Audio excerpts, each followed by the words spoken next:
Karen should we start. All right, so Karen just showed up, you guys. We'll go ahead and get started. How's everybody doing? So, are you guys good? So we got a late arriving crowd, but we want to stay on time. We got two military guys up here, so we're going to stay on time. So for those that don't know, my name is Gregory Bennett. I've been investing for, I just like to say, over 30 years. And so I've invested in all kinds of real estate. I started off a year out of college, bought my first property. At 17 years old, I read an encyclopedia that the way to wealth is real estate. And when I read that, for me, it was an epiphany moment, a moment I never forgot. And so I started studying about it all through college. A year out of college, I started buying real estate. The goal at that time was to buy one property a year, and I did that. I soon left my full-time job and started doing real estate full-time. I later got my real estate license, started selling. Have always been an investor and have always done well. We started Bennett boot camps as a way to teach kind of what I've learned, what Keith has learned over the years. At an affordable price, as a way to give back and to help other people become wealthy. And so I've been investing here in the DMV. Since then, I primarily invest here. There's been changes over the years, obviously. And so today we're going to talk about why this area is one of the best areas to invest in. I always say that I just feel blessed to be in this area. Especially as an African-American investor. When we talk about DMV, I include Baltimore. So to be able to invest from here, PG County, DC, all the way up to Baltimore, and the different types of markets, and we'll go over that, has truly been a blessing for us. When we talk about appreciation, cash flow, net worth, ease of financing, things like that. I did put on the handout the title, 7 Reasons DC Area Real Estate Investing Will Make You a Millionaire. Is because DC real estate has made a number of people millionaires. And I'll go over the numbers to show you exactly how you can become a millionaire. Primarily, when we talk about millionaire, we talk about having a net worth of 7 figures. But before we get started, I'd like to introduce my panelists, my esteemed panelists who've invested in this area. They've been investing for a while. Let's go to Darren. Darren is very dapper today. Can we give him a hand? And his coordination, you see how the orange and the blue, how it just, did your wife dress you? Yeah, she dressed me. Oh, she dressed you. Okay. Darren, why don't you introduce yourself and just talk a little bit about kind of your journey into real estate? Gotcha. I'm Darren Mitchell. Started selling real estate about 15 years ago. My wife and I got our licenses together, and I started investing in real estate about 5 years ago. Started out rehabbing and flipping properties, and now we're buying properties for rental. And I guess my start was after reading the famous book Rich Dad Poor Dad, and starting from going there. And then I had an example of what real estate can do from my parents. So your parents invested? They did. Okay, so you had a good role model. Yep, absolutely. And to my right, who was not dapper today, Andre is like, I'm just gonna come as I am. I know. And I'm making no apologies. Hey, but I will say that guy is dapper. Like, he's sharp. Hire him, please. I told him when he walked in that he should be the host. Like you never go to a wedding, and if you're a bridesmaid, you never try to outdress the bride, right? So should I? Got a bit of shirt in the back. Okay. Andre, talk to us about how you got started in real estate. What's your journey been like? I got started into real estate actually I was always inspired by real estate and watching the show HGTV, stuff like that. And I always knew that realtors make a lot of money, but I was really focused in on investing in real estate. I was told the same thing that Greg and everybody else was told, that the number one way to gain wealth is through real estate. So I wanted to own real estate. I wanted to buy and hold real estate. So I started actually looking at Baltimore because I heard of the cheaper market, and I ran into who is now my broker actually, and been in real estate. But I ran into him out in the streets, and he wound up telling me, go ahead and buy you a house. And I bought a house because he made me feel comfortable. He was like a mentor. And you got to sell houses too. You got to do real estate. So he told me to go ahead and get my license. I never thought of myself as a realtor because I was always like a blue collar, hustle and bustle type of guy. I was Afghanistan veteran, Army veteran, and stuff like that. But I got into real estate, and I love it. And since then, I've been listing and selling real estate, and I also have been buying and holding real estate. So that's primarily how I got into it. And so what makes this, if you guys have any questions along the way, just ask. And so I bought a property, my first property, year out of college, 23 years old. I bought a property in DuPont Circle. It was a condo in DuPont Circle, DC. Bought the property for $50,000. I used some creative financing. It was my first deal. I read, some of you guys are familiar with this gentleman by the name of Carlton Sheets. And so I read in his information how to do owner financing. So I did an owner financing deal, creative financing, and bought this property in DuPont Circle for $50,000. I did a balloon loan. It ballooned in 5 years. So in 5 years, I paid off the owner. The owner put the financing on the property, so I didn't have to get any financing. The owner held the financing. 5 years, I paid off the owner and continued to rent the property.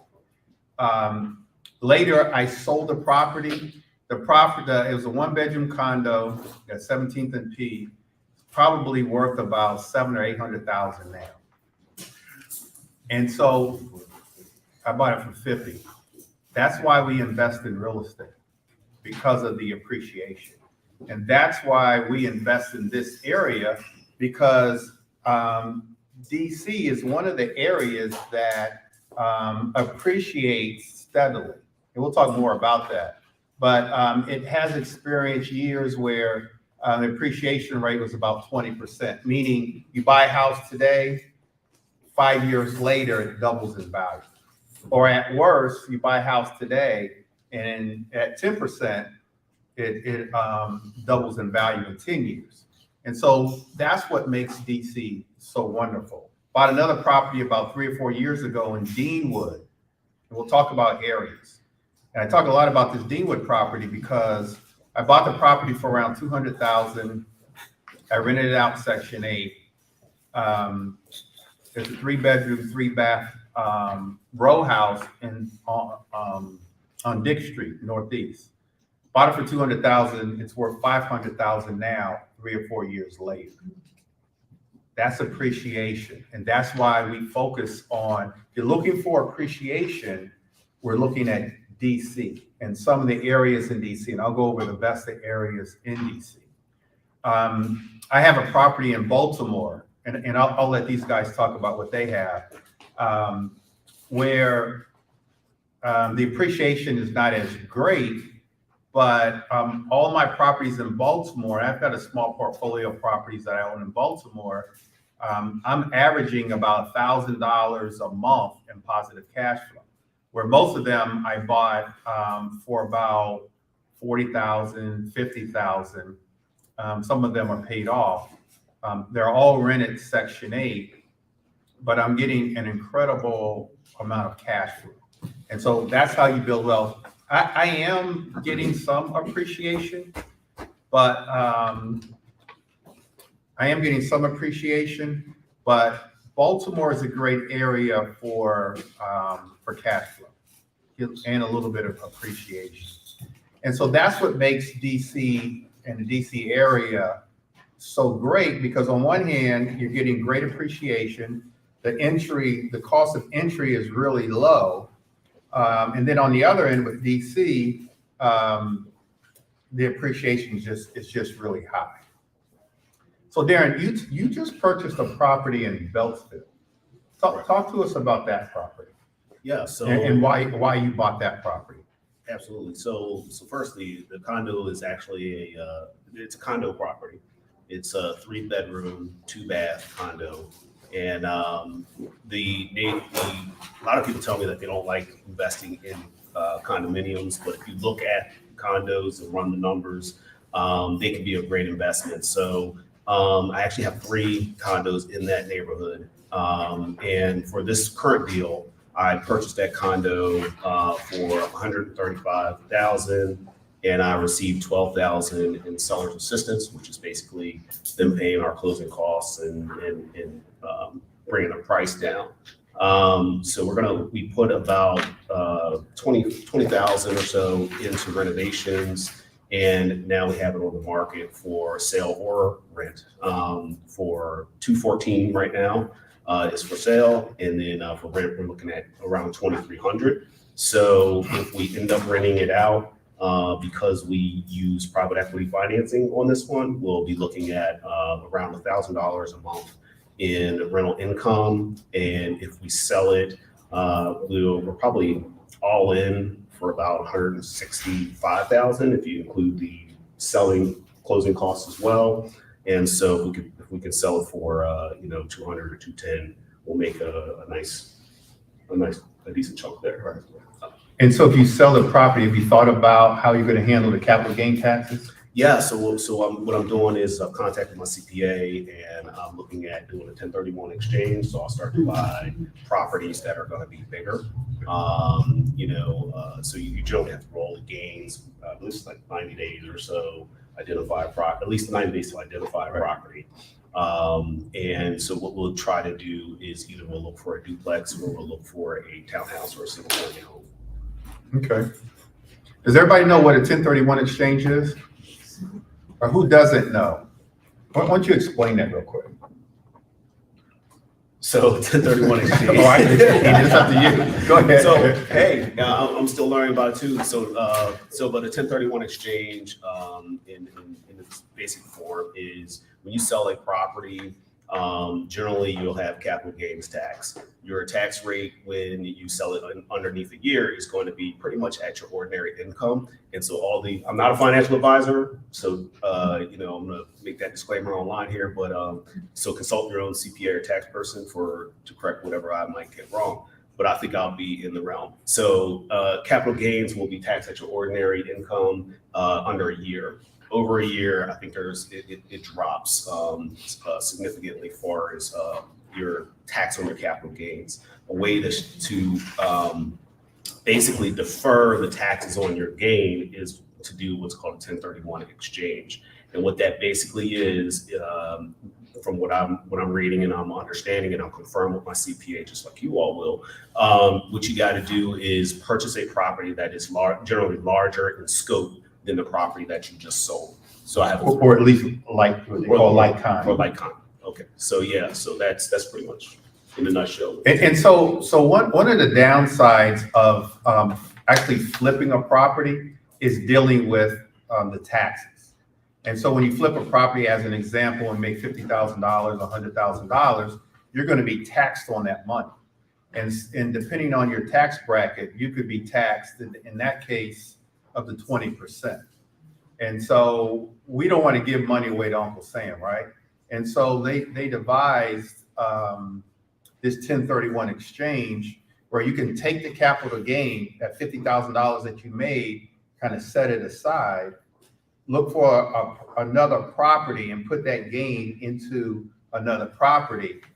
And that $50,000 that you have to pay taxes on is deferred. And you can keep rolling that in property after property. And so that's what that is. And so a lot of people have told me over the years that that they don't want to flip because of the capital gain taxes. But there's a number of different vehicles, and 1031 is one of them, that will help you defer the taxes. Andre, your last property, was that the Fort Washington property? I actually bought a property in Temple Hills, Maryland, off of Allentown at Old Branch Avenue. And it was a pre-foreclosure. And I got it from a lady. She was like a year or so behind on her payments or whatever. She just wanted to sell. So I went on and bought it at the, existing, balance. It wasn't any, she didn't take any equity or anything out of it. And I renovated the property. It was a 5-bedroom, 3-bath property.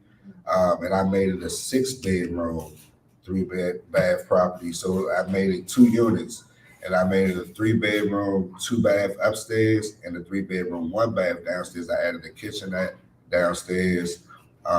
Each unit has their own washer and dryer and everything like that. And I rented it out to 2 different families. So I was in a hard money loan when I bought the property. I renovated it for like 4 or 5 months. After 6 months, I refinanced and got into a 30-year mortgage. So, and since then I've been renting it, and it's been a blessing because I actually started off renting, the upstairs for like $2,250 and downstairs for like $2,100, but I wound up getting $5,550 out of the property because I renegotiated the lease with the tenants. So I'm actually getting a big return on investment on this property. So most investors try to get at least about $500 positive cash flow. I'm actually bringing in over $2,500 positive cash flow on that one property.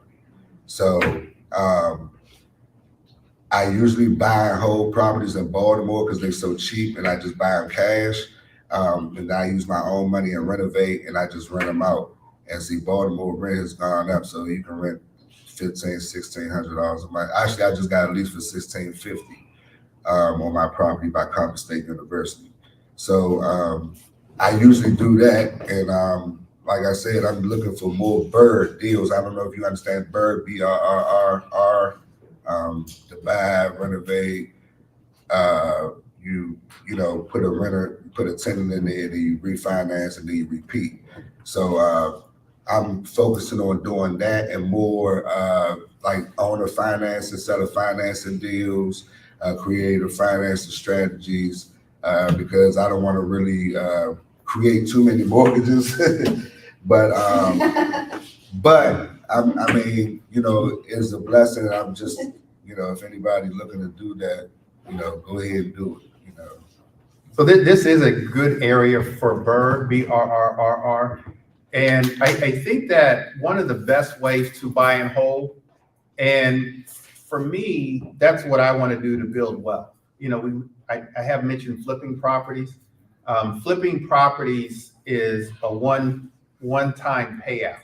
Flipping properties and wholesaling real estate is a great cash strategy, but it's active income. You flip a property and get paid that one time. You wholesale a property, you get paid that one time.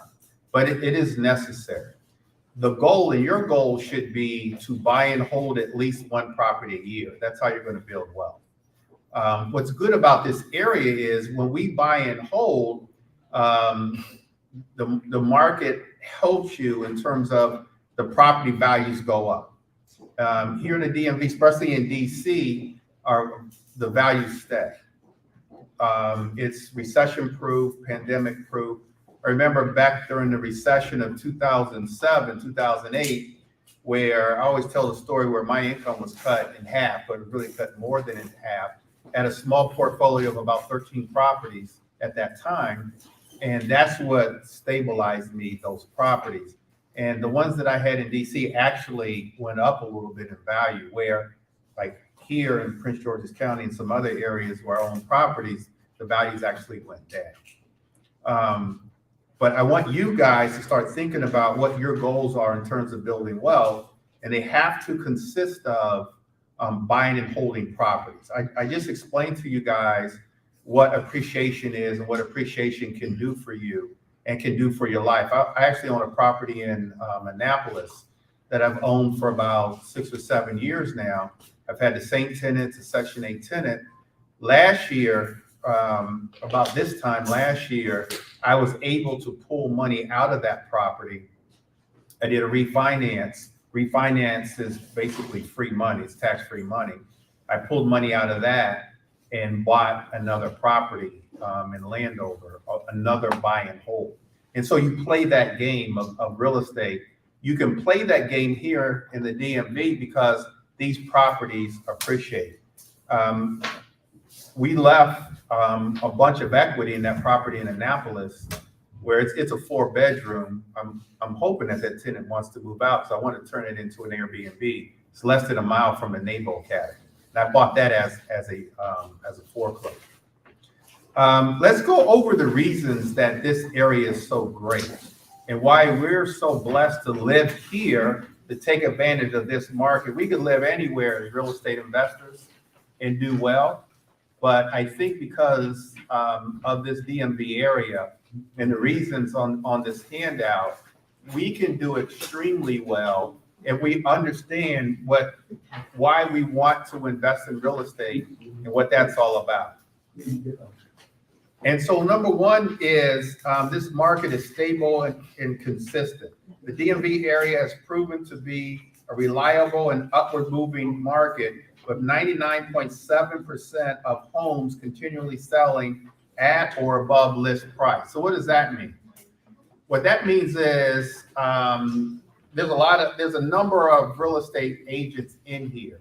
If you're a real estate agent and you know how to pull comps, raise your hand. I see a number of you guys not raising your hand that are real estate agents. You guys don't know how to pull comps? And those that are raising your hand, you sure you know how to pull comps? So when you get listings, you guys, somebody's talked back to me.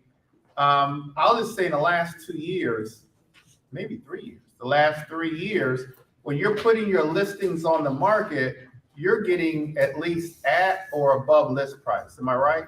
Yes. I bought a property in Brookland about 1.5 years ago that I actually flipped that property. I bought the property for $300,000. When I ran my comps, the comp said that I should be able to sell it. It was a smaller house for $600,000.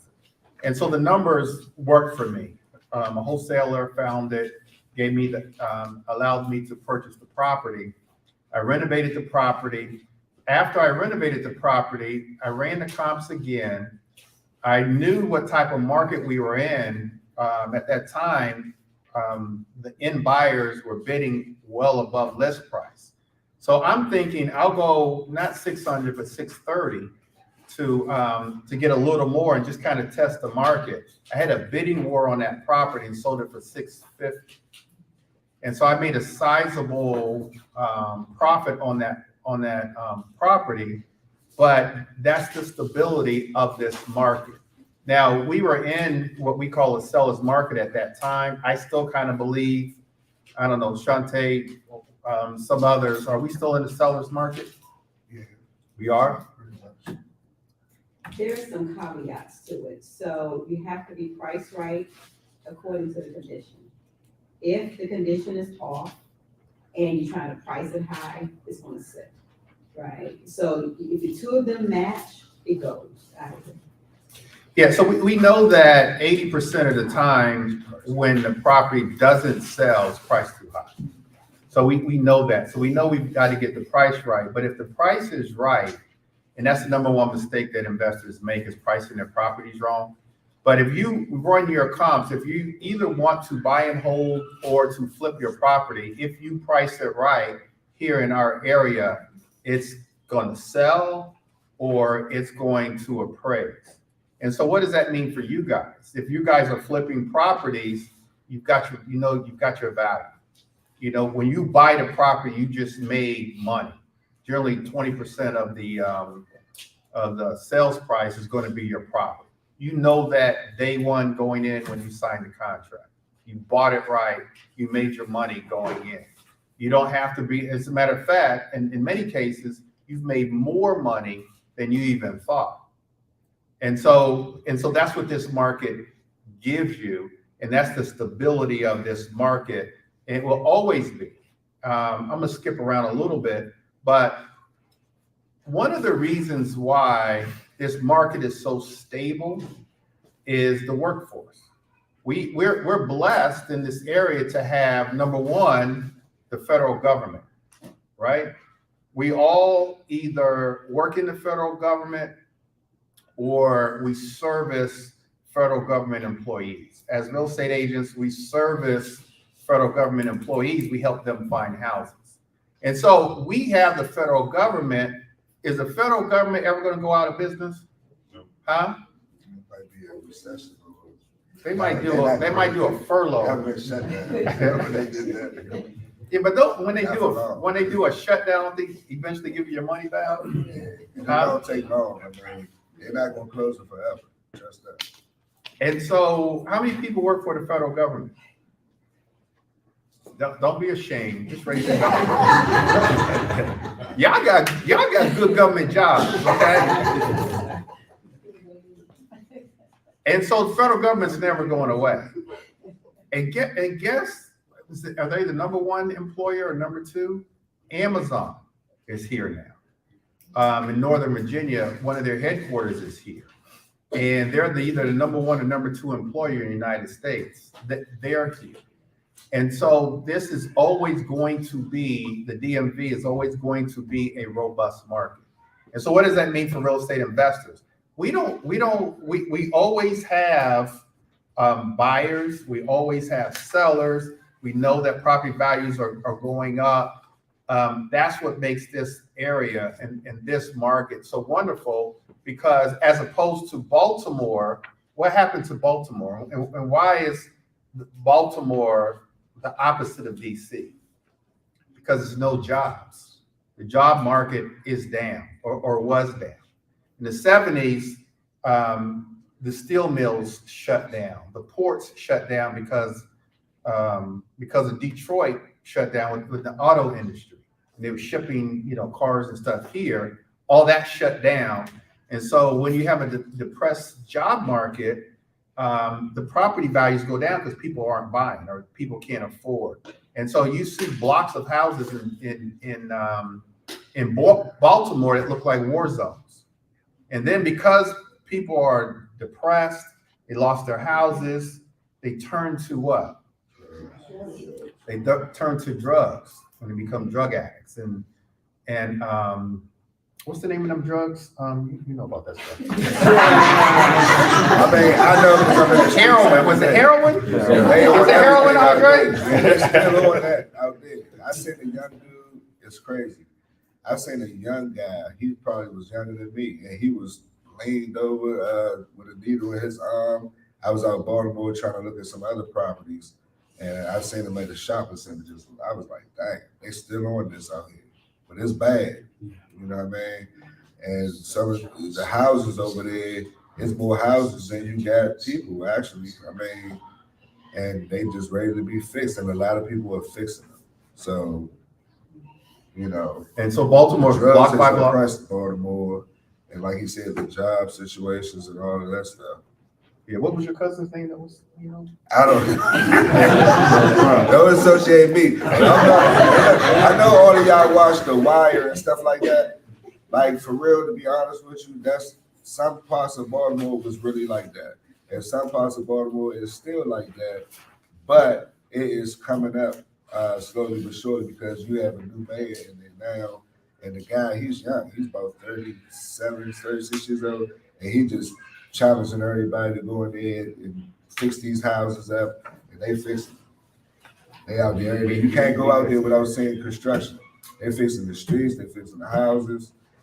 And I was just cutting, because I'm a barber too. I was cutting one of my customers' head. I said, "Yeah, I'm selling the house for $50,000." She said, $50,000. She said, "They really sell houses out there?" Yes, they used to be cheaper a couple years ago, but like you said, appreciation is going on now. So those $50,000 houses used to be 10, but now if you buy them now and renovate them, Now you can get like 160, 170, 200 for them. You know what I mean? So it's slowly but surely coming up. And there's a lot of, attractions out of Baltimore. So go ahead. I'm sorry. Go ahead. Yeah, I wanted to know, since the emphasis is on Baltimore to get those houses fixed up by the mayor, are they providing grants or tax credits or things like that? So I heard they have a lot of stuff. To be honest with you, I don't know because I move too fast. I just take my money and throw it. But they do have a lot of stuff out there. They do. I mean, they have a lot of, I heard they had dollar programs and stuff like that. They have incentives for convicts, like, drug dealers to fix up the properties, and they give them amnesty for so many years. I don't know if y'all heard about that. And some of these drug dealers not even taking advantage of that. They tell them, take your money, fix these houses up, and we'll give you amnesty. It's like laundering. It's like washing your money. And they don't even want to do that. So, but some people are. And people are buying these properties. And, so and you have people now coming from out of state, like he was saying. So you got people coming from Pennsylvania, New Jersey, New York, who's working in D.C., but can't afford DC. They like, okay, why am I paying for this $1 million house when I can get the same house in Baltimore for $200,000-$300,000? And they're starting to do moves like that, or renting, and that's what we coming in, good at, because people are renting. And then on the buy and hold side of that, there's a number of programs in Baltimore, DC too, but there's a number of programs. I primarily rent out to voucher holders like Section 8, but there are a number of programs for people coming out of like battered wives programs, where a number of our coaching students are renting out to that program, veteran programs, people coming out of rehab centers, and the city is housing them, and they're paying like up to $950 a room. So if you got like a 3 or 4 or 5 bedroom house, you get paid per room, and the city subsidizes your rent. It's similar to a Section 8, but it's they're renting per room, where you're actually getting more money for your house, more rent than you would a voucher program. And so they do have those programs there as well. Number 2, there's numerous communities. Another significant advantage of making real estate investing in DC is the numerous dramatic difference neighborhoods within the Capitol border. So in DC and the DMV, there's a number of different communities to invest in at different price ranges. When I look at it, and we've kind of touched on it, I know Darren mentioned that you bought in Beltsville, and any other areas, in why Beltsville? I go where the numbers tell me, so I'm kind of all over. But I primarily have Capitol Heights as well. So Capitol Heights is a great area to invest? I believe so. It's going to be up and coming, and sprawl. The urban sprawl is starting to head that way. I think one of the other factors was COVID, where everybody realized that, and a lot of companies and people realized that they can work remote. So why, like Dre was saying, live in DC when you can find another area to purchase a property and work from home or for a decent price. So I like the College Park area that's starting to build up, the Hyattsville area. I like pretty much any area near train stops because that catches that urban sprawl that's starting to happen. And then even in finding some in Charles County that are starting to be that look really good for investing. Yeah, they say Charles County is the new PG County. Yeah, it is. And so what areas do you like? I love Temple Hills, Fort Washington, Oxon Hill. It's very hot. It's really hot now because when the MGM Grand Casino came over there, like that whole area is just. And then you have so many like stores and restaurants and little like stuff out there, so it makes it a good rental area. And so primarily, I haven't gotten to flipping yet, but I will. but I buy and hold. So that's why I like to focus in on that areas like that, because your tenants could just walk to the store, grocery store. They don't even need a car, basically. So I like that because I feel like that's going to rent quickly all the time. So I always think about long term, think about vacancies and things like that. And when you have a rental like that, or by a school or college or something like that, that property is always going to rent. So and also, like I like bus routes and train, being close to the train and stuff like that. So I focus in on areas like that, and that's why I like Temple Hills, I like Oxon Hill, I like Fort Washington, I like Capitol Heights. I haven't got broken into Capitol Heights or anything yet, but I like I had a barbershop in District Heights, so I know the area. You know what I'm saying? So District Heights, all of the heights. I'm The heights in the hills. Yeah, I'm kind of focusing in on because it is lucrative as far as renting, and not only that, it's so many amenities around that will help you get a good tenant. And my thing is, I want a good tenant, not some piss poor tenant. I want a good tenant. So Can you say this? I don't know. I don't know. Is that allowed? I don't know. But excuse me if I offended anybody. But yes, I do try to go primarily for somebody who's not going to tear my property. You never know who's going to, but at least you can kind of try to screen them and use your own expertise. So like I said, I'm in the streets a lot, man. I'm not really behind a computer all the time. I like to be in the streets because I like to see how people are living. I like to talk to the tenant. Like, I want to hear about this. I want to talk to the voucher holder. I want to talk to these people, and I want to have a connection with them. And it's because I don't want to, I don't want them to think I'm better than them or anything. I want them to come to me with everything so I can feel, because you get the best, knowledge there. You can really feel somebody out there if they pay it yourself, as opposed to putting on a face or a show. You know what I'm saying? So in terms of location, as an investor, we always want to focus on being able to buy in neighborhoods, older neighborhoods where you can buy low and rent high, or buy low and sell high. And so the older neighborhoods, we mentioned in Prince George's County, primarily what we call the Heights and the Hills. It's primarily that. I mean, we do have like Landover, where I own property. But inside, what I consider inside the Beltway are the best areas, because you can buy low. They're older neighborhoods. You can buy low, rent high, buy low, sell high. What we're seeing now, and Darren mentioned it, but we're seeing a lot of people getting priced out of DC. And so where are they going? They're coming to Prince George's County. And so we want to buy in those areas.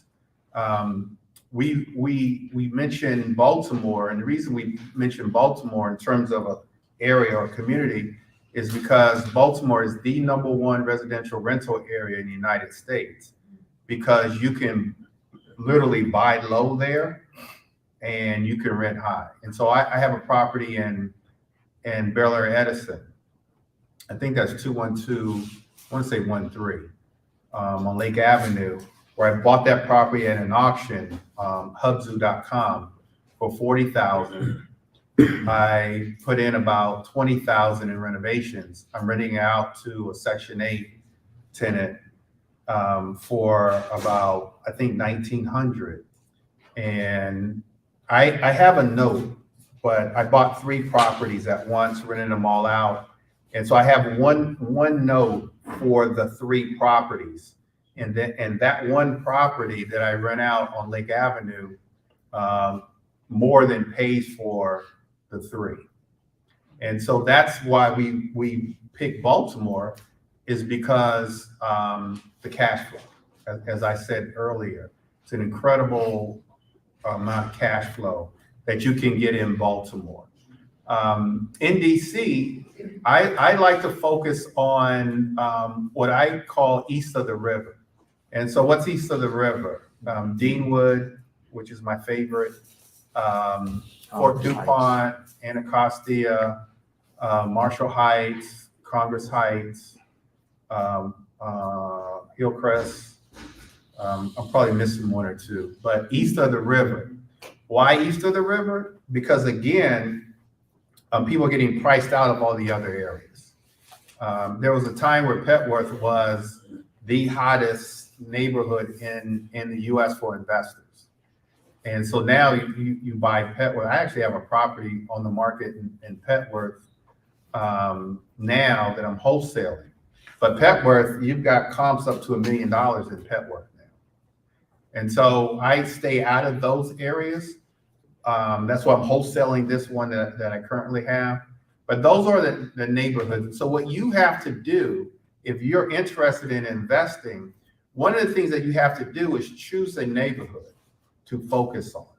I like to say, pick a targeted neighborhood. It could be Baltimore, or it could be Capitol Heights, whatever that is.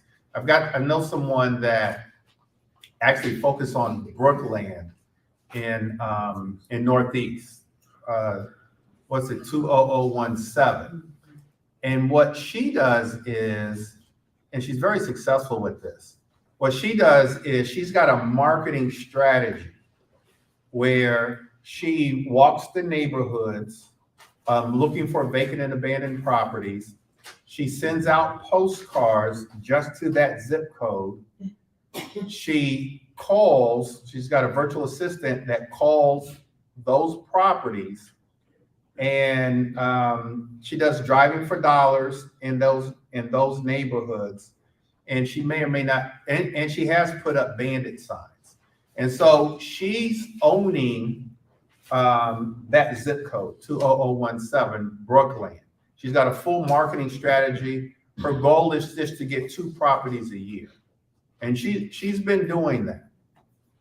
There's a property, and she actually lives in Brookland now. Property across the street from her. She bought her property for around $500,000. She's all in about $500,000. The property directly across the street is on the market. It's under contract now for 1.7. And so, and she's only been there in her property for about maybe 2 years, year or two. But she's got another property, and her goal is to get 2 properties a year. She's got that marketing strategy. She just wants 2 properties a year, one to buy and hold, and one to flip. Now let's just say, for example, the after repair value on those properties there, this is to say 1.5. If we take 1.5 as an ARV and we take 20% of that, which is generally our profit on that flip is going to be about $300,000.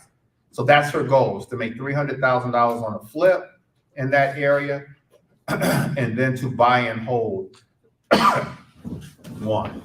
And so that's a strategy that you guys can do for yourself. When we talk about targeting areas, we also talk about having a marketing strategy for a particular area and really own it and get to know the neighbors. The one that she lives in, she actually met that neighbor just walking the neighborhoods, just walking the streets, and ended up buying that property. But then she's got a strategy for everything else. You can own one neighborhood or one zip code by having a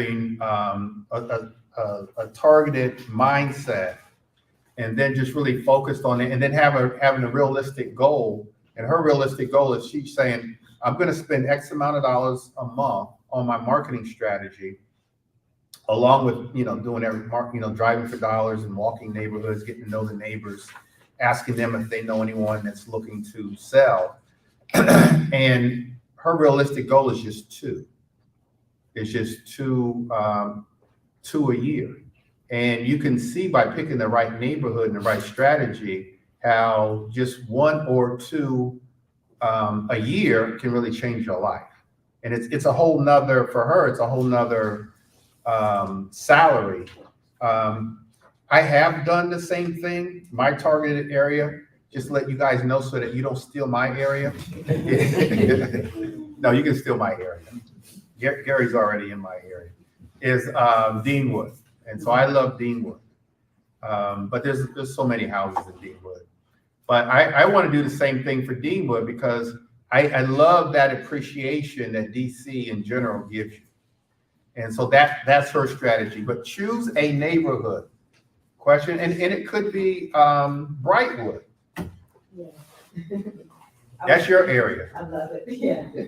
I wanted to say the good thing about Deanwood though, Fort DuPont and Hillcrest, is that DC has when you think about exit strategy, if you want to flip, DC has a program, as you all may know, called HPAP, and they're giving up to $202,000 for down payment assistance, plus DC open doors, plus you have $4,000 just for closing help. And the beautiful thing about that is that once you renovate it, you bring it up to the price where these buyers, these first-time home buyers, are looking for houses. So now you not only have the Amazon folks and the VA folks, but now you're also gonna have a plethora of those first-time home buyers. Who will be buying in that area, because that's usually where they're gonna be priced at. And so my recommendation is just like the person I just described, is to have a goal of two, a realistic goal of two, and then hold one and then flip the other. And by flipping the other, it's going to give you cash to be able to buy that next one for the following year. And just really target a particular area. Like, because you still live in I Brightwood, still live in Brightwood. and so still Brightwood looking, is still appreciating. looking, And yes. so what I like about you living in Brightwood is, and you choosing Brightwood as your targeted area, you're there. You could easily put on a postcard, I'm your neighbor, and I buy houses fast. And so you can put that on a postcard. And so that's what I would focus on. And then that's what she focuses on. And so she's building wealth, she's getting that appreciation, cash flow, plus that one flip will give her a lump sum of money. Any questions so far? DC is centrally located, and I think Andre mentioned there's people that actually work, live in areas like as far as Philadelphia. Keith actually, where'd Keith go? Keith actually worked in DC at one time and lived in West Virginia. And there's a train, he'll tell us what the train is, but does MARC train go to West Virginia? So he would catch the MARC train. So it's people that catch the MARC train from various areas like Baltimore and West Virginia. Remember the house you used to own in West Virginia? Yeah. Yeah. That was a bad experience for him.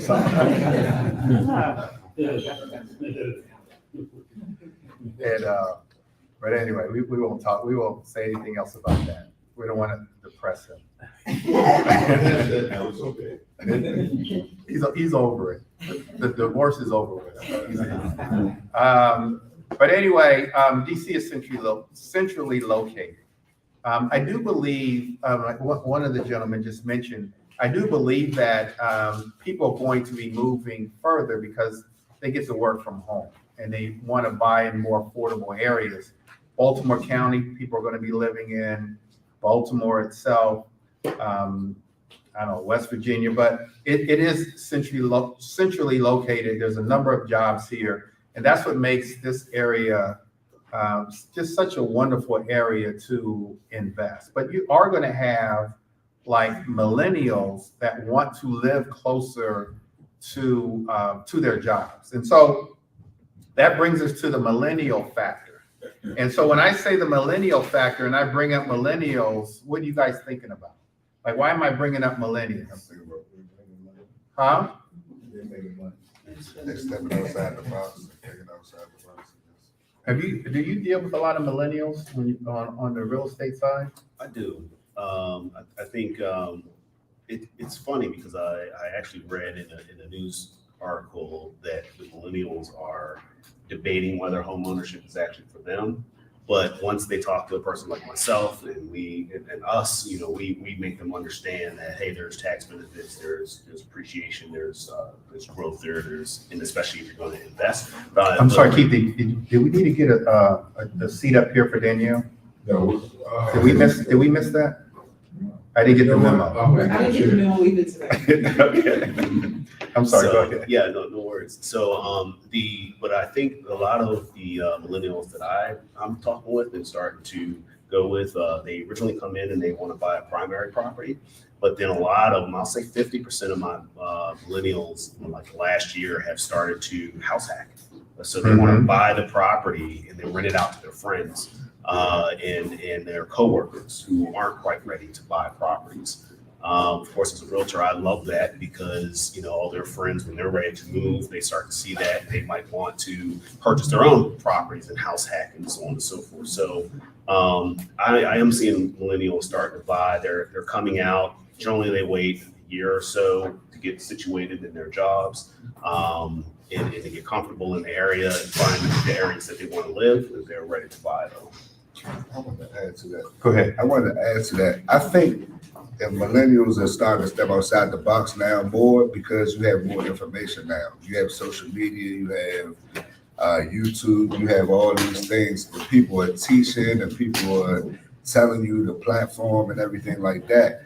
And these millennials are not playing it safe like how some of our parents were playing it safe, like how, you know, people told us to go to school, get a good job, go to college, you know, and all that stuff. But now millennials are saying, man, they don't even want to think about the job. They just like, they trying to skip all that because I call them microwave babies. But now they trying to do more stuff like step outside the box. So they have more guts, I feel.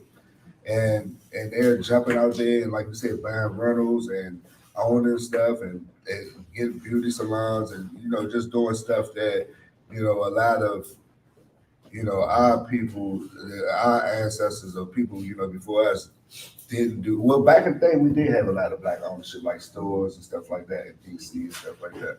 But now they're getting back into that. So I think it's more primarily because they have more information. Yeah, and I totally agree. And the risk tolerance isn't as ingrained as to, hey, you got to save 20% before you buy, you know, so I totally agree with you. Yeah. That's exactly what I think the mindset is. And, you know, the concept of actually going out and obtaining owner financing.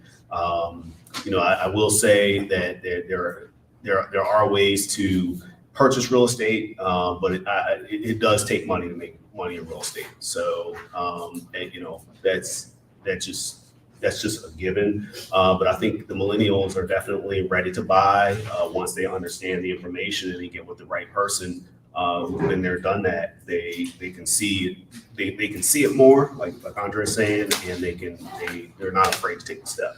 Yeah. And so the millennials are our largest population of buyers and sellers. And so that's another reason that makes this, you know, the DMV so great is when we're buying and holding, we're buying and we're renting out to a lot of millennials. I actually wholesaled a property about 30 days ago. I go to settlement and it's a millennial actually buying that property. And so we've got to cater to millennials because they're out here, they're fearless, they read about building wealth and they take action. More so than the Generation Xers, maybe not as much as the baby boomers, but definitely more than the generation before them. Did you have a comment? I'm not sure if it's going to be off-centered, but I was thinking, when Darren was speaking, I was wondering, and tell me if we need to address this a different time, what kind of marketing they're doing. But I don't want to take you off the 7 points. I talked about marketing, but I think that's a good question. You did take us off a subject, but we could come back to that. Yes. How are you guys finding your houses? So we're finding our houses, well, similar methods. You know, we find our properties through dollar for dollars, the traditional way. You know, we look on the internet, MLS. You know, we're realtors, so we have access to the MLS, and that's actually how I found the last condo. You bought it off the MLS? Yeah. Was it a foreclosure? No. So it actually was an estate sale. Oh, okay. Yeah, I mean, you know, you can find deals on the MLS. You just have to have the right person to be able to know those areas and know how to negotiate. I think that as a realtor, that's one of my superpowers is negotiating. I just love the art of the deal. And then also, you have to put your postcards out there, the banner signs, you know, get out there and walk the streets. I think to tie back to your question and millennials, I think the way that Andre markets, it appeals to millennials as well. Millennials want to know your lifestyle. They want you to be on the networks and social media areas that they are on, and they want you to be authentic. So if you look at our posts, you know, I primarily use, you know, like Facebook and Instagram. I haven't gotten to the TikTok yet, except for to spy on my daughter. Oh, that's not fair. But yeah, so if you look at our posts, you know, we post like what we're doing in the area, you know, family life. And I think what millennials are thinking is who do we pattern ourselves after, right? Because they see the $1 million real estate folks, but they also want to see you doing well, and that's the person that they want to talk to or associate with. And what's coming popular with millennials also is they're starting to learn about coaching and mentoring and things of that nature.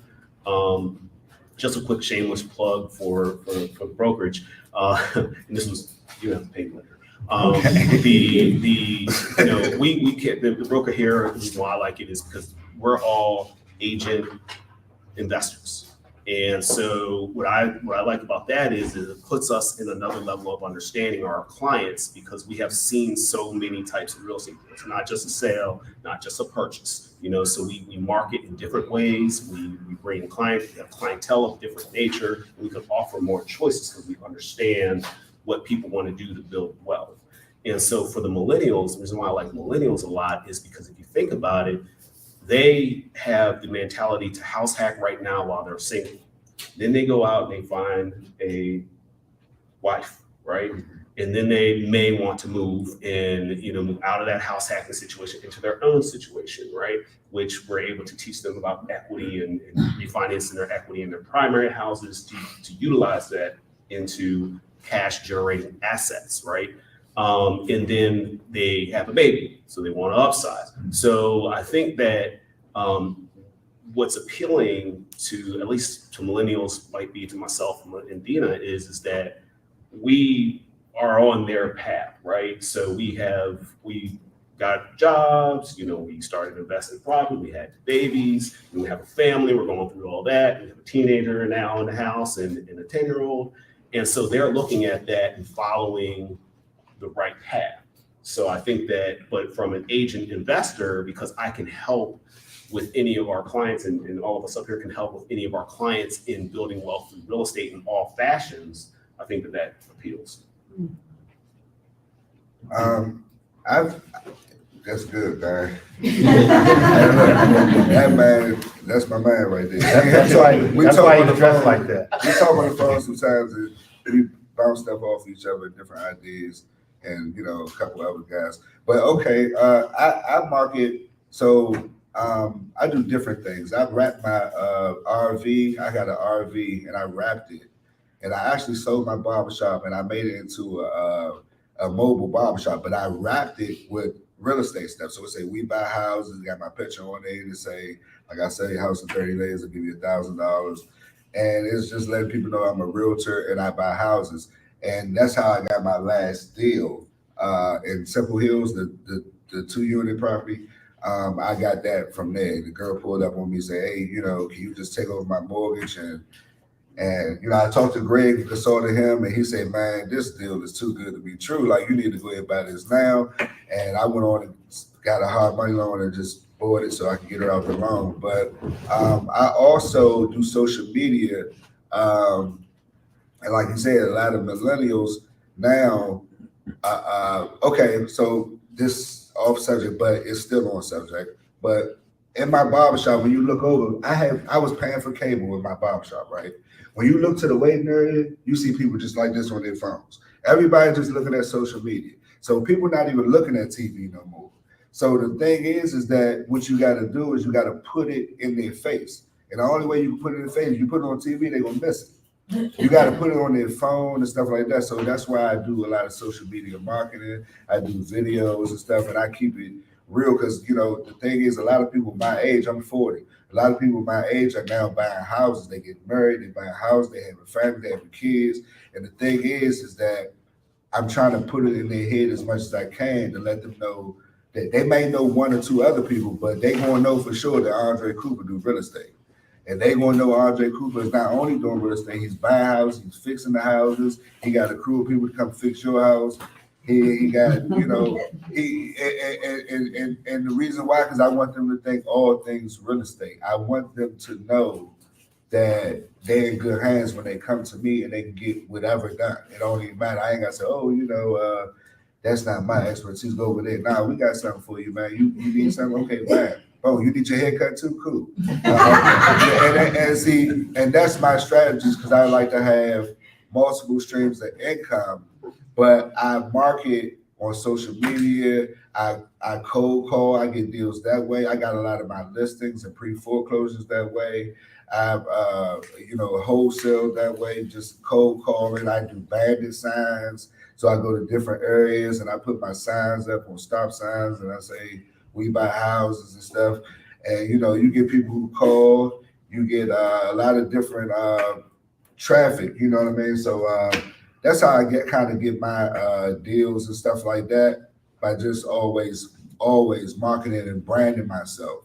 Like everywhere I go, you know, I'm telling people, oh yeah, I do real estate. Like for me, it's bragging rights for me. I like to tell people I do real estate. Because back in the day, I used to do security, and I used to, I was in the Army, and, you know, I was in Afghanistan. So right now, I like to say, hey, I'm doing real estate. I can help you sell your house. I can help you buy. I can help you get investment property. I can help you build generational wealth. Oh, yeah, you don't believe me? Watch me do it. Watch social media, and I'm going to do it. I'm going to show you I'm doing it. So therefore, you can know to come holler at me when it's time to get your services. So that's my strategy. And so I think just to add that, go ahead. Andre, why did you just, when she asked you to take over the mortgage, why did you do a hard money? Why you didn't do a subject to? So that's a great question. And because this guy here, you know, he always praises the subject to and taking over mortgage. But the thing is that this lady, okay, she had roaches, rats, she had bats in the attic. She was scared of her own house. Right? So the thing is that, and it was a beautiful house, nice house. I mean, the house is beautiful, big brick house. But anyway, long story short, she walked away from all her equity. So, you know, most people will say, you know, give me, you know, you might try and get 50 to 60, 70, $80,000. Now, she walked away from everything. Matter of fact, I told her I was doing her a favor, and I really was, because I had to do a lot of fixing up. I had to pay her, you know, her mortgage. But the thing is, the deal was too good to do a subject to, basically. You know what I mean? I think there was something else going on that there was a fear that she might. Yeah, and the fear was to say, see, the girl, she was kind of unstable. And what I mean is, like, she was actually sleeping in the bed and feces, mice feces and stuff like that. I think something was going on with her. I didn't want later on down the line, she tried to bring some legal stuff or say anything, even though everything would have been legal, because I would have had her sign all documents, sign the deed and everything. But, you know, some people will flip the script on you.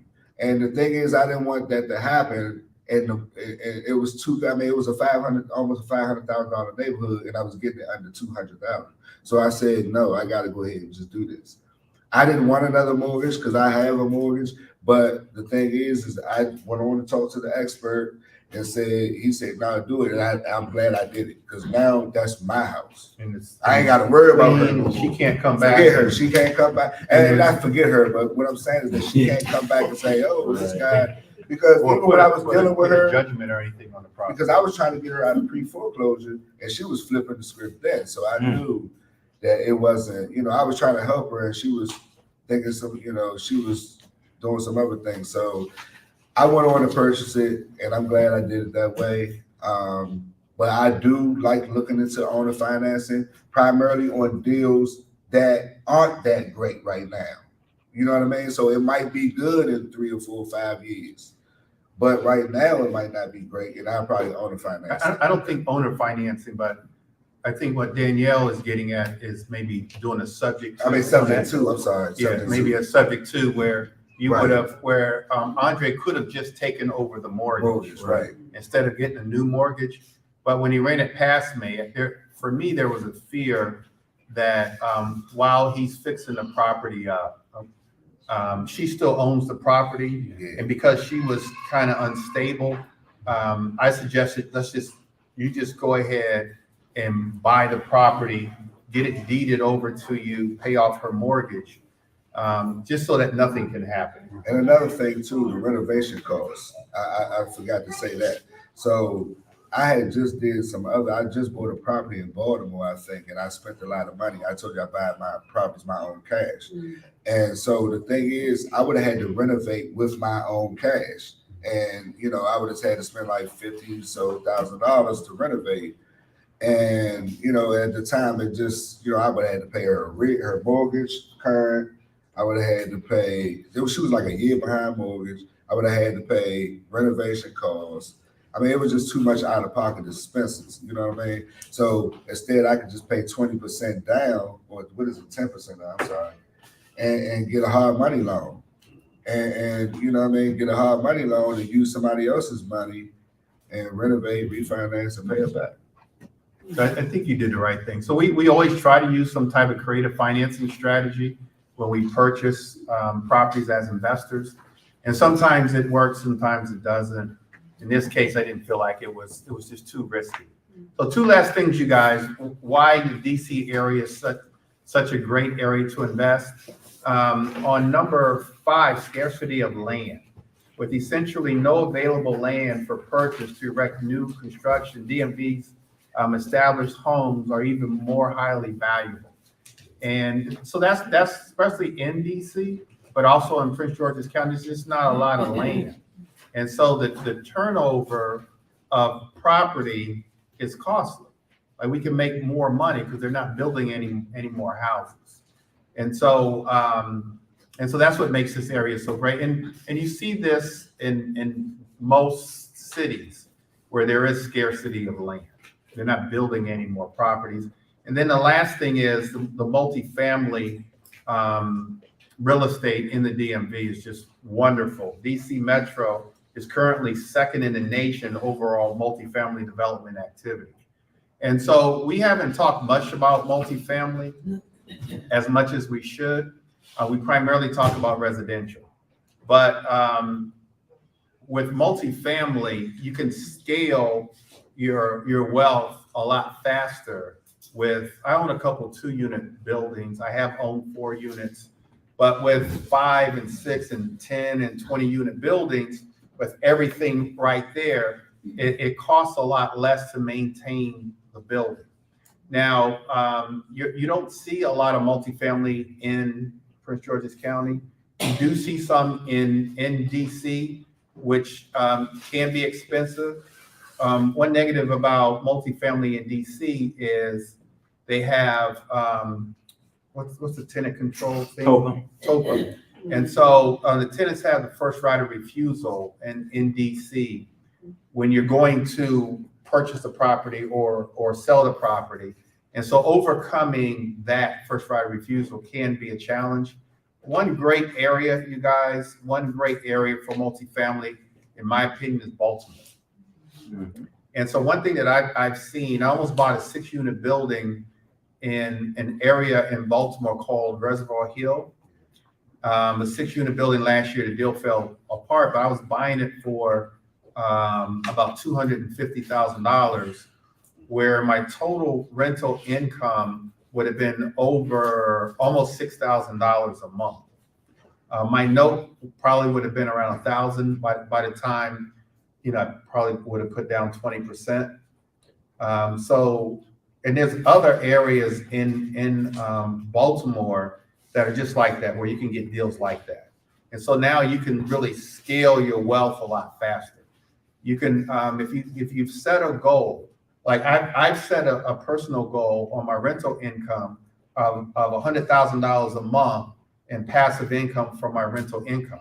It's going to take me a lot less time to get to that goal doing multifamily.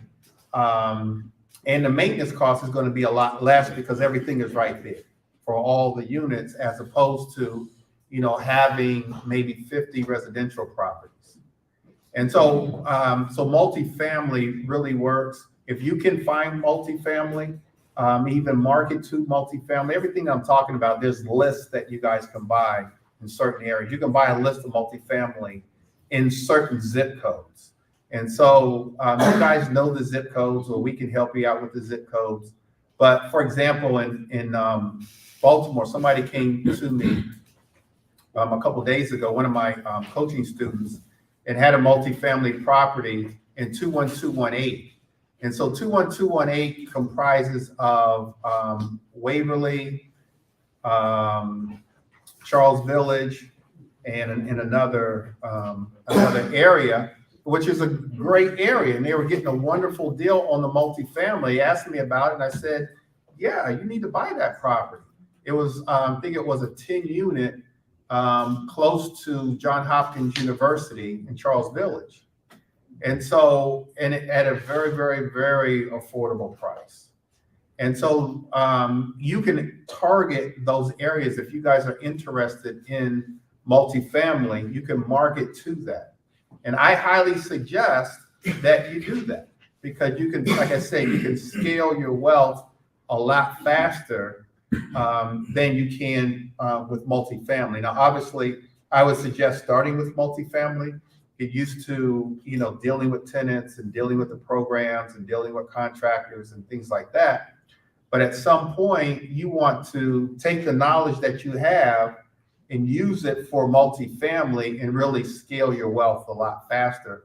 And those properties, depending on, you can force appreciation by the way you renovate the properties and doing a few other things. But I would have multifamily as part of my long-term strategy to really scale your business. Are you managing those multifamily properties yourself, or are you? So good question. I'm just too busy. I do a bunch of other things. So I'm too busy. My suggestion would be, especially if you guys have a full-time job or doing something else, to get a property manager, because you're giving up, I'll just say somewhere between 7 and 10%, or 7 or 8%. You're giving that up unless you're doing this full-time. It can become a headache to the point that you want to give up. And versus paying a property manager to do that work, in charge of maintenance, in charge of dealing with the tenants. Some of it is, unfortunately having to go to court, landlord-tenant court, things like that. But if you do truly want to have a net worth of over $1 million, investing in real estate, I think part of that needs to be multifamily. And that's going to get you there in terms of cash flow.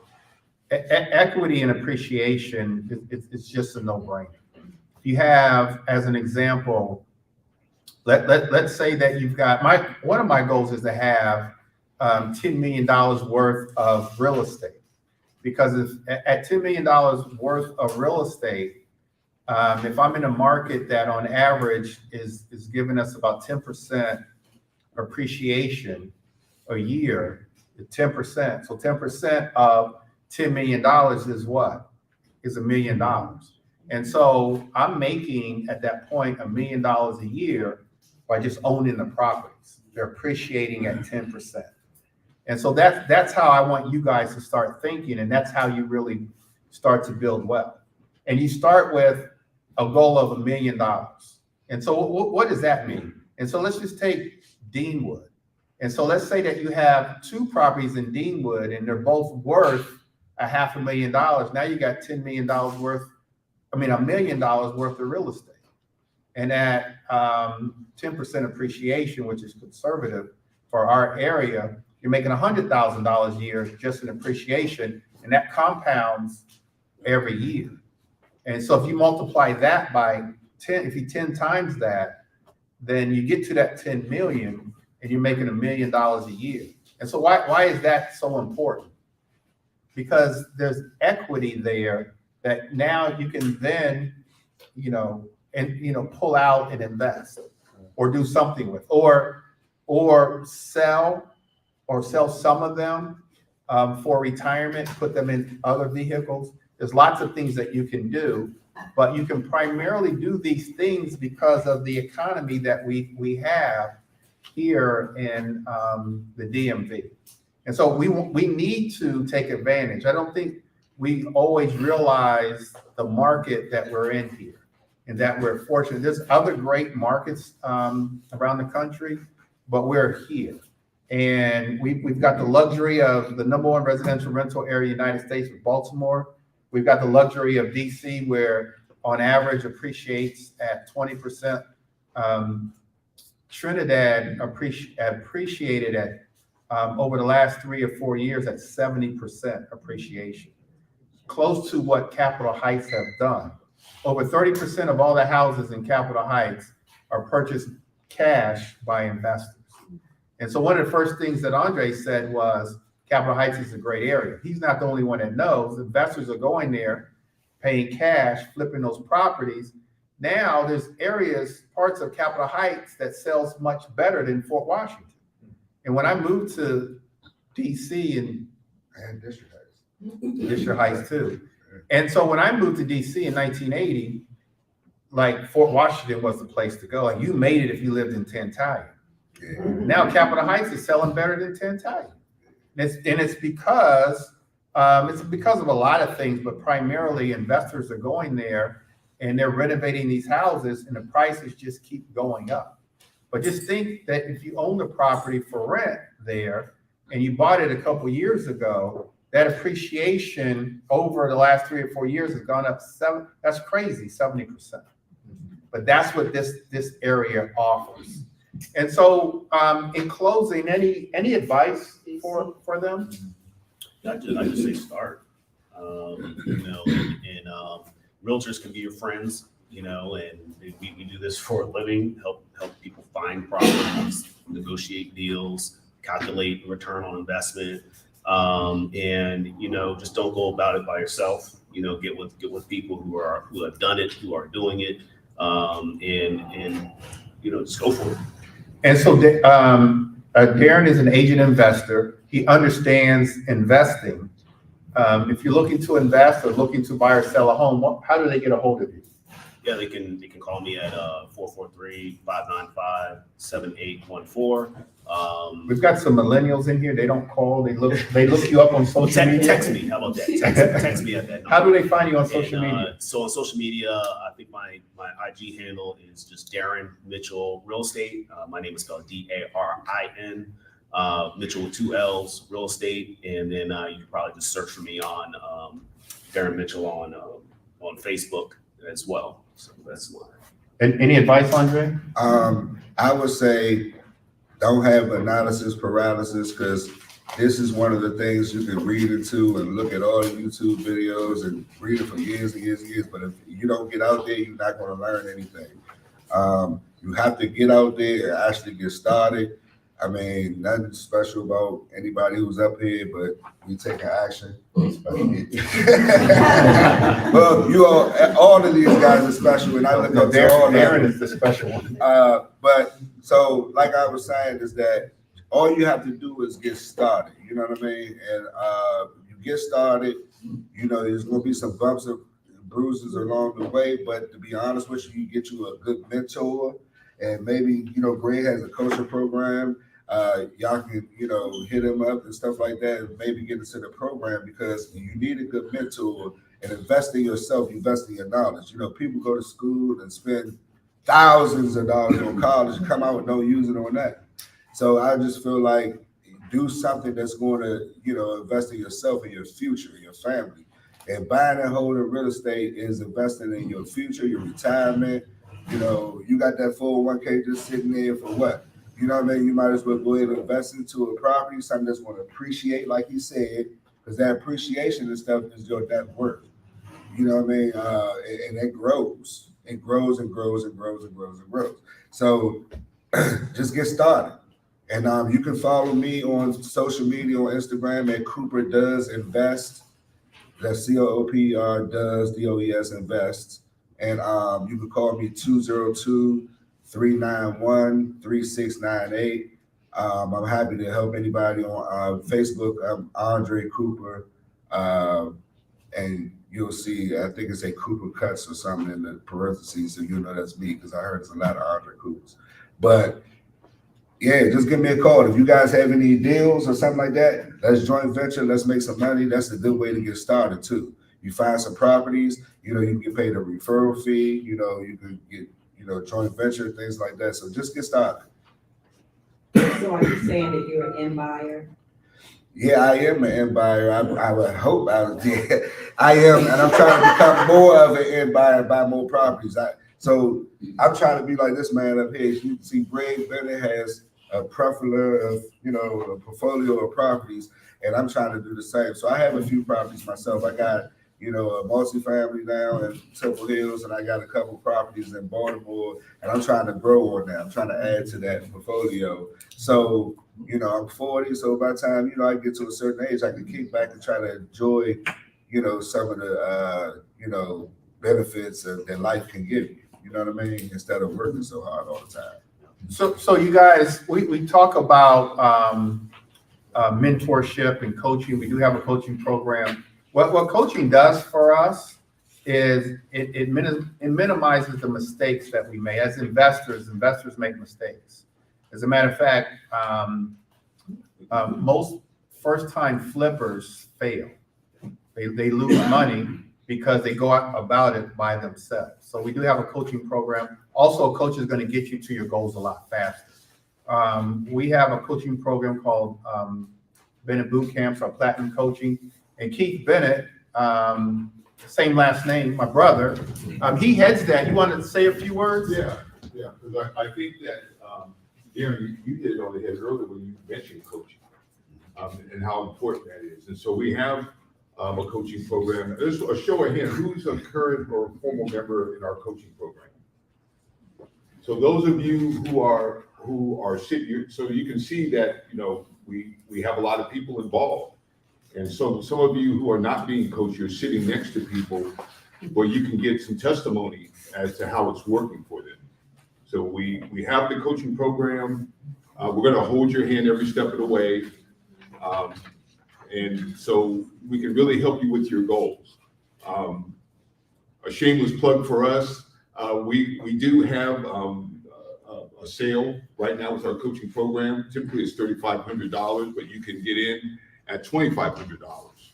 And again, we're going to hold your hand every step of the way, flipping properties, wholesaling, creatively financing your properties. We have shadow events where we go out into the field and look at rehab properties to see what stage they're in and how the property was acquired. So from soup to nuts, we feel like we, as Greg likes to say, we have a darn good coaching program. We think it's one of the best in the DMV.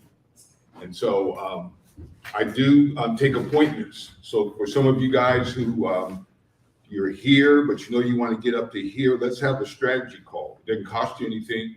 We'll sit down and maybe draft a way forward for you. We do have a home tour coming up on the 17th, I believe, of June. My partner Harry is in the back. For some of you guys, if you want to sign up for that home tour, hey Harry. Or if you want to sign up for Platinum Coaching right now, go ahead and take that plunge. The next step after you sign up is you'll meet with me and we'll get you started today. And I'm here, I'll be here. We have some sandwiches for you as well, so we can talk and maybe schedule the appointment just to sit down and see where you are. It's June right now, so the year is halfway gone. Let's close the year strong. Let's get off the fence and so one day you guys can be up here on this panel talking about how you were successful. And so one other thing, so we do have a house tour on June the 7th, on the 17th. It's on page 3. Our last, I'll say 3 house tours we primarily, you can sign up for our house tour, but we do take as part of our coaching program, our coaching students go out once a month and we do house tours. We tour some of our students' properties, but then we also tour properties that they can actually buy or bid on. Our last 3 or 4 tours, they actually bought one of the properties that we actually looked at. I try to find properties that make for great deals. I find properties on Hubzu, auction.com.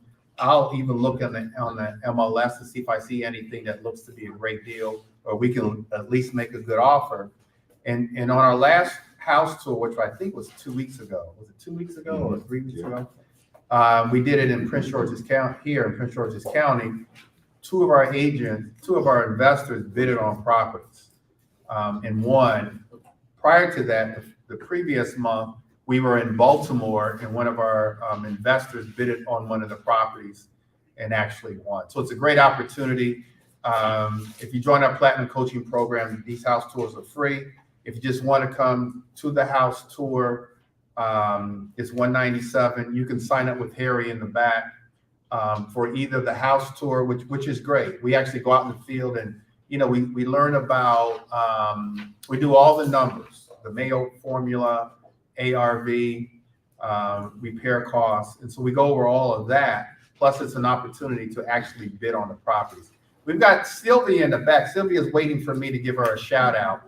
And so Sylvia is part of our financial services company. You want to talk to her. If you guys are insured and want someone to take a look at your policy, there's a new insurance that we have now that's out here now. A lot of you guys have the old insurance. The new insurance comes with living benefits. If you have a chronic, critical, or terminal illness, your policy will pay for that.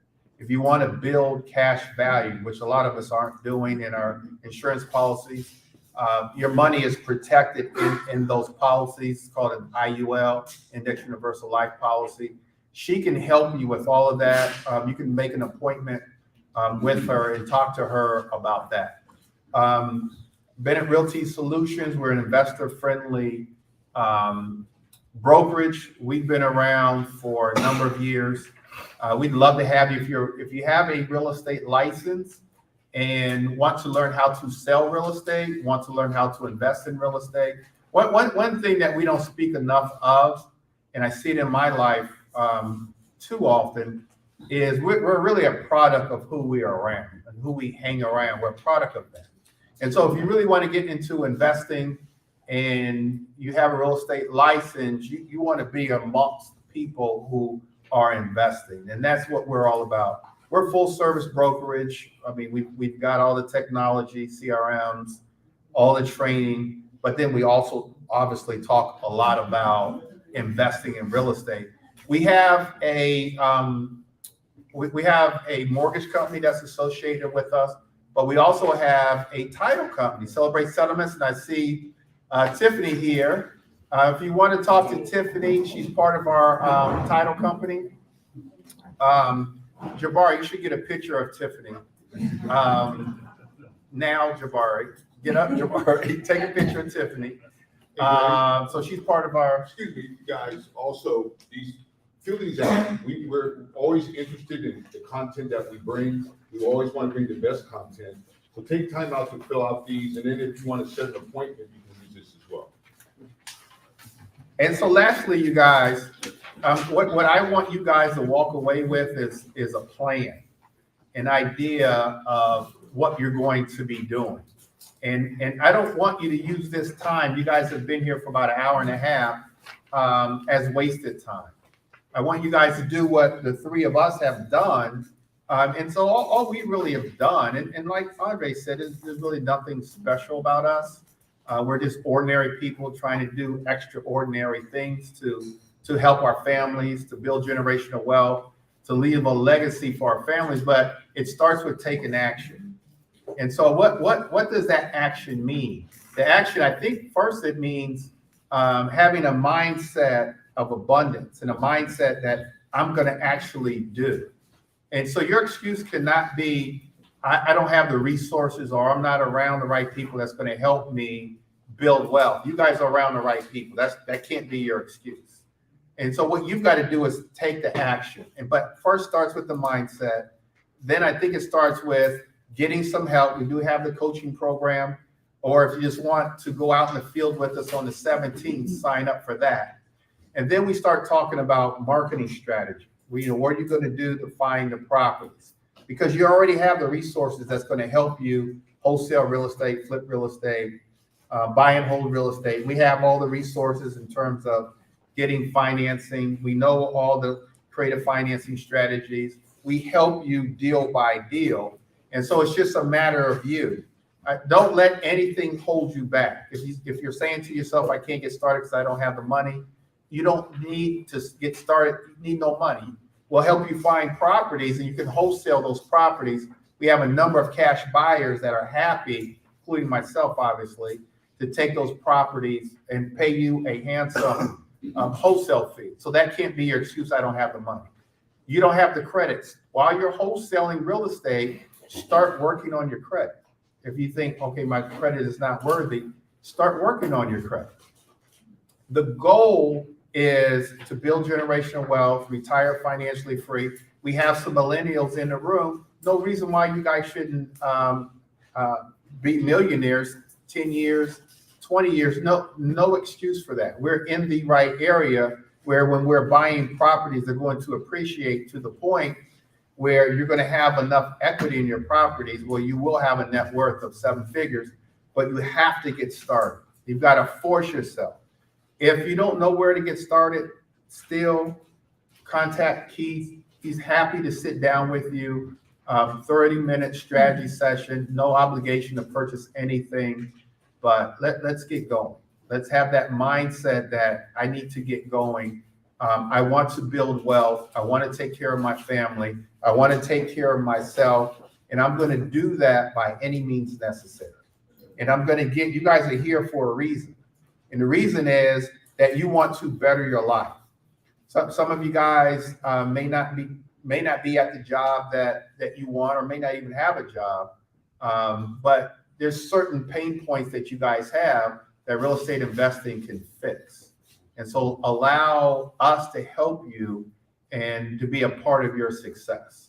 Harry's in the back. If you guys want to sign up for our house tour, you want to talk to Doris about even selling financial services, which is, I don't want to get into that, but even selling financial services. We talk about real estate, but financial services industry has made more millionaires than any other industry, including real estate, because just the way it's set up with the renewals and the overrides that you get from other people that you recruit, all those types of things. Any questions, you guys? If you guys have any questions that are online, we're on YouTube Live now, Instagram and Facebook. You guys can DM me if you have any questions or want to join any of our programs, be a part of our house tour. Just DM me and we'll send you the link for the house tour. Or if you want to make an appointment, just you guys can just DM me. All right, you guys, we've got some food in the back. We'll be up here if you guys want to network with us or anybody else. Thank you guys so much for being here, and let's all build wealth together. Give yourselves a hand, you guys. Oh, and fill out these great forms for us.